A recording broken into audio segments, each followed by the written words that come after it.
Assalamualaikum warahmatullahi wabarakatuh. Selamat pagi anak-anakku kelas 6 SD Negeri Perburuan 1 Kota Semarang. Pada pagi hari ini kita akan belajar tema 4 globalisasi, subtema 2 globalisasi dan manfaatnya. Pembelajaran 5 dan 6. Pembelajaran 5, IPS dan SPDB. Kerjasama Indonesia dalam bidang politik di ASEAN. Narkoba adalah singkatan dari narkotika dan obat atau bahan yang berbahaya. Menurut pakar kesehatan, narkoba adalah senyawa-senyawa psikotropika yang dipakai dokter untuk membius pasien dalam proses operasi. Namun seiring perkembangan zaman, terlebih pada era globalisasi saat ini, banyak orang yang menyalahartikan dan bahkan menyalahgunakan. Banyak orang yang mengonsumsi di luar dosis yang semestinya.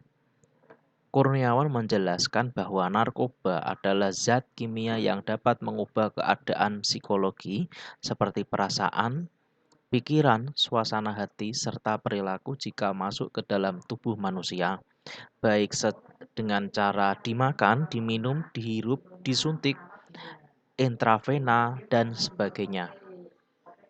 Istilah lain yang dikenal oleh masyarakat Indonesia selain narkoba adalah nafza. Nafza merupakan singkatan dari narkotika, psikotropika, dan zat adiktif.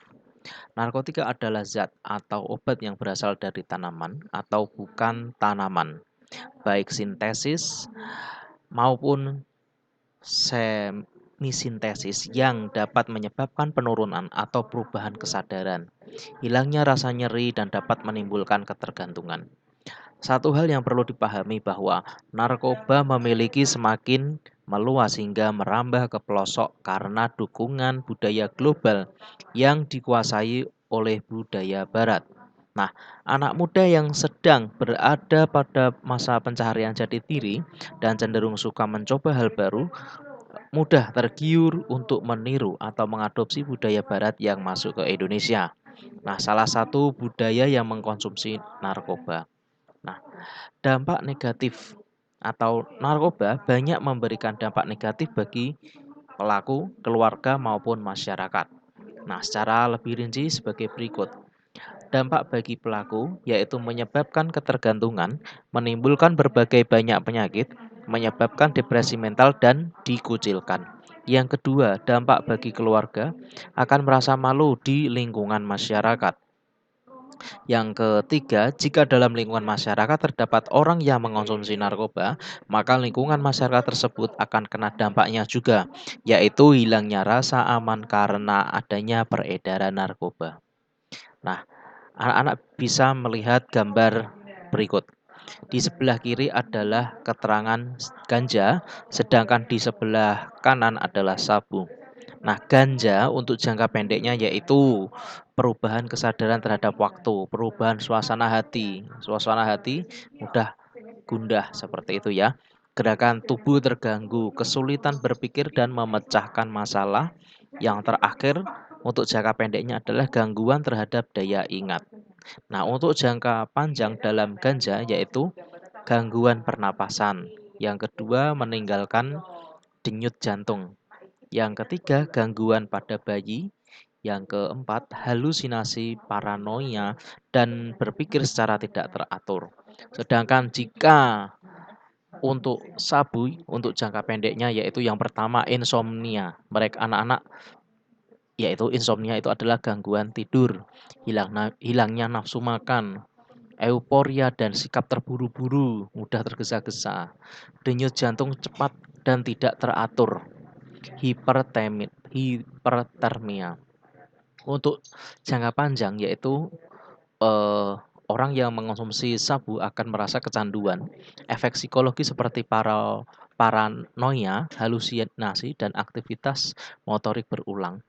Perubahan struktur dan fungsi otak, menurunnya kemampuan berpikir dan kemampuan motorik, melemahnya konsentrasi, hilang ingatan, perilaku agresif atau kekerasan, gangguan suasana hati, masalah gigi yang parah, menurunnya berat badan. Nah, untuk gambarnya, yaitu untuk gambar daun narkoba ganja itu seperti ini. Nah, Selain itu, ada juga golongan ekstasi. Ekstasi itu pil-pil seperti ini. Kemudian ganja itu yang daun ini dikeringkan kemudian dibuat bubuk. Yang ketiga yaitu heroin. Heroin itu bentuknya seperti ini, putih seperti kayak tepung. Yang terakhir adalah opium ya dari sebuah tanaman. Selain itu, rokok juga golongan nabza. Nah, maka dari itu jangan sekali-sekali anak-anak menyentuh rokok. Gitu ya. Oleh karena itu, adanya narkoba harus diwaspadai. Dibutuhkan kerjasama seluruh negara untuk mencegah peredaran narkoba. Sebab narkoba tidak hanya membahayakan orang yang mengonsumsinya saja, melainkan juga orang-orang yang ada di sekitarnya. Kejahatan narkotika dan obat terlarang pada umumnya bersifat transnasional. Nah, transnasional atau cross border, sehingga tidak ada satu negara pun yang terlepas dari sasaran sindikat kejahatan narkoba internasional termasuk Indonesia. Karena sifatnya yang lintas batas tersebut, masalah narkoba tidak bisa diselesaikan sendiri. Nah, untuk menyikapi hal tersebut, maka Indonesia melakukan kerjasama dengan negara-negara ASEAN. Kerjasama pemberantasan narkoba termasuk dalam kerjasama bidang politik. Salah satu bentuk kerjasama dalam pemberantasan narkoba ini adalah mewujudkan masyarakat ASEAN bebas narkoba. Kerjasama tersebut dilatar belakangi oleh meningkatnya kejahatan narkoba yang mengancam keselamatan, keamanan, dan kesejahteraan masyarakat. Menindaklanjuti kerjasama tersebut, Indonesia bersama dengan negara-negara ASEAN menyusun langkah-langkah dalam mencapai Drug Free ASEAN 2015. Drug Free ASEAN 2015 adalah salah satu deklarasi yang dilakukan oleh anggota ASEAN dalam KTT ASEAN ke-20 di Kamboja untuk menanggulangi kejahatan obat-obatan terlarang di negara-negara ASEAN. Nah, bentuk kerjasama yang telah dilakukan adalah semua negara saling menukar informasi dalam hal rehabilitasi, pencegahan, dan penegakan hukum tentang masalah narkoba. Nah, Indonesia memiliki peran penting untuk mewujudkan masyarakat drug-free ASEAN, di mana peran penting yang harus dilakukan Indonesia guna mewujudkan drug-free ASEAN 2015 antara lain: 1. Melakukan pencegahan, pemberantasan, penyalahgunaan, dan peredaran gelap narkoba. Yang kedua, melakukan upaya preventif seperti melakukan edukasi melalui pendidikan dan sosialisasi tentang narkoba kepada masyarakat. Yang ketiga, memperkuat dan membenahi aparatur negara serta undang-undang dalam menangani masalah narkoba. Yang keempat, melakukan evaluasi program pelaksanaan Drug Free ASEAN 2015 bersama negara ASEAN lainnya. Yang kelima, menyamakan cara pandang dan pendekatan serta strategi penanggulangan kejahatan narkotika dengan anggota ASEAN. Yang terakhir, yaitu menyeragamkan peraturan perundang-undangan di bidang narkotika. Nah, sekarang anak-anak bisa mengerjakan untuk pembelajaran kelima IPS, yaitu pada bagian ayo berlatih, dikerjakan di buku tugas tematik. Nah, selanjutnya pada materi SPDB, yaitu kita akan belajar mengenai brosur. Brosur adalah buku yang diterbitkan secara tidak berkala yang dapat terdiri dari 1 hingga sejumlah kecil halaman, tidak terkait dengan terbitan lain, dan selain dalam sekali terbit.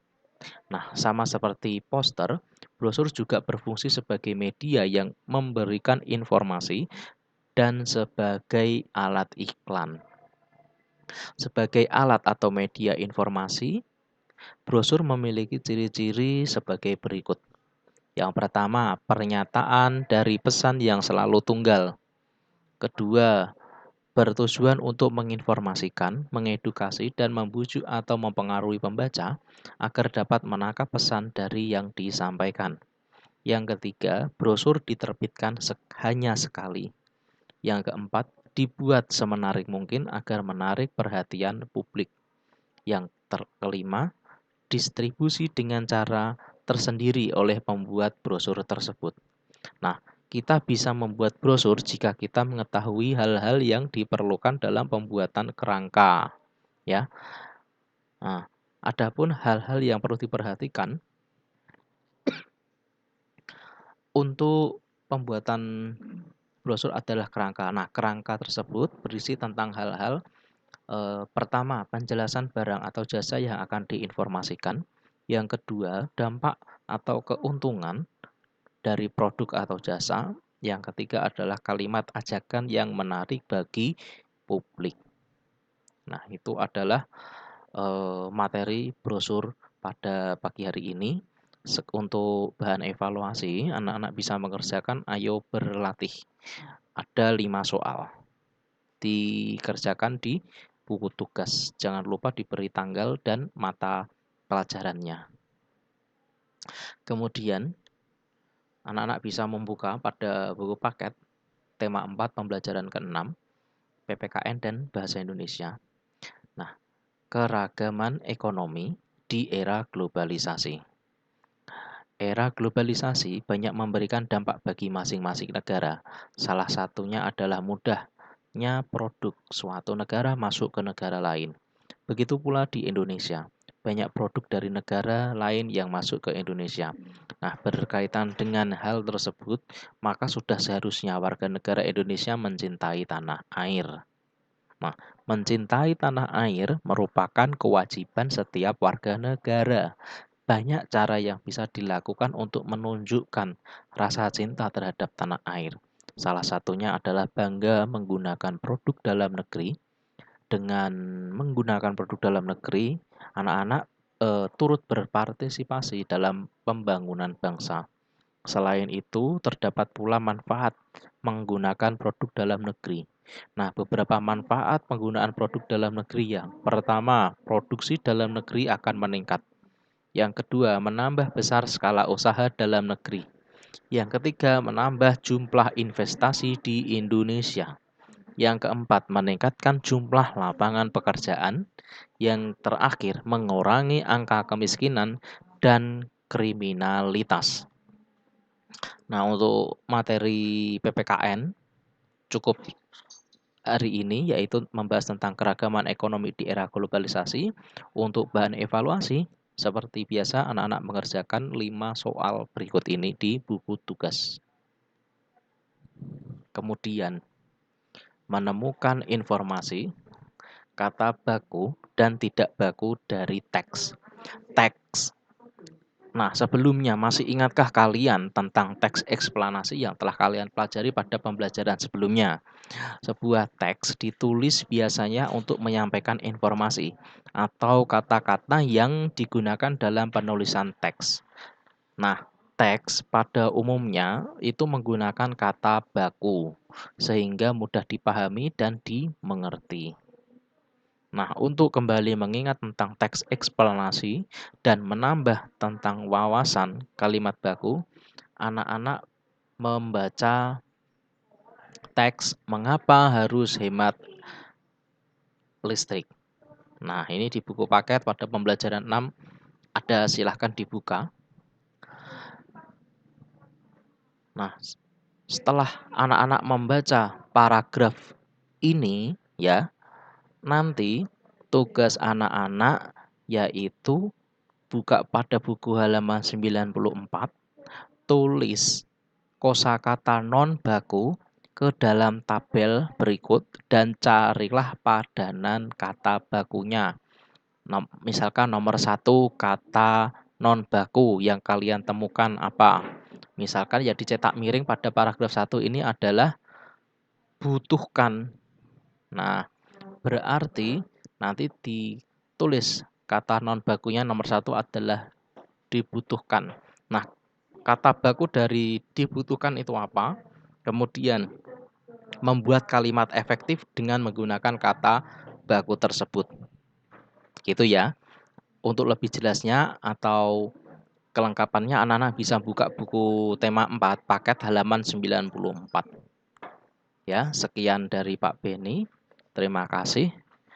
Jika ada pertanyaan atau yang belum paham, anak-anak bisa japri lewat via WA. Terima kasih. Wassalamualaikum warahmatullahi wabarakatuh.